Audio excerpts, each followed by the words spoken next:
नमस्कार मित्रांनो, मी विनोद स्वागत करतो तुमच्या सर्वांचं आपल्या या वेद महाराष्ट्र या युट्यूब चॅनलवरती. तर मित्रांनो, तुम्ही सर्वच केतन अग्रवाल आणि सिया गोयल यांची केस फॉलो नक्कीच करत असणार.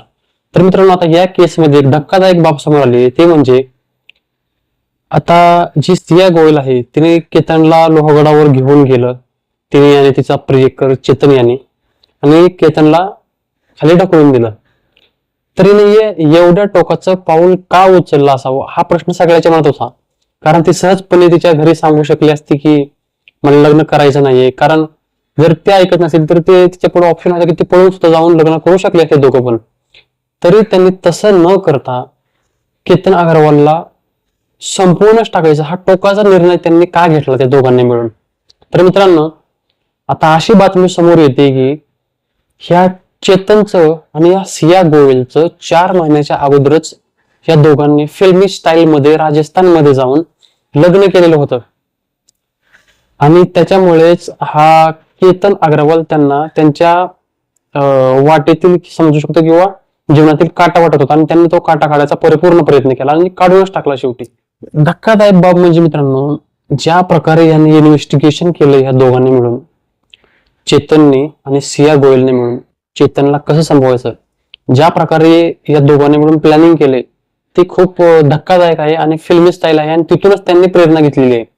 ते म्हणजे मित्रांनो, केतनला संपवण्यासाठी मित्रांनो या दोघांनी मिळून पॉडकास्ट बघितले, त्याच्यानंतर वेब सिरीज बघितल्या, त्याच्यानंतर जे मागच्या वेळेस जे प्रकरण झालं होतं ते म्हणजे सोनम रघुवंशीचं प्रकरण, त्या प्रकरणामध्ये तिने तिच्या नवऱ्याला कसं संपवलं, त्याच्यानंतर तिला जामीन कसा भेटला, त्याच्यानंतर जर अटक होण्याची वेळ आली तर पोलीस कोठडीमध्ये पोलीस महिलांना मारहाण करतात का, इथपर्यंत आणि याच्या पुढेही जाऊन त्यांनी मित्रांनो पूर्णपणे इन्व्हेस्टिगेशन केलं याला केतनच्या खून प्रकरणामध्ये. आणि जर अटक होण्याची वेळ आली तर पोलीस किती कशा मारतात, पोलीस कसे वागणूक देतात पोलीस कोठडीमध्ये महिलांना, या सर्व बाबी मित्रांनो तपासून बघितल्या.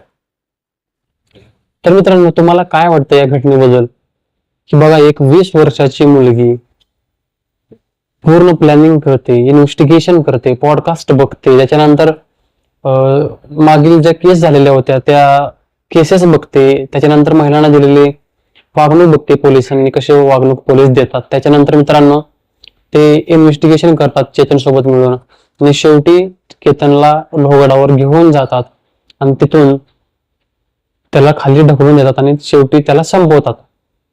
तुम्हाला काय वाटतं या संपूर्ण घटनेबद्दल कमेंट करून नक्की सांगा.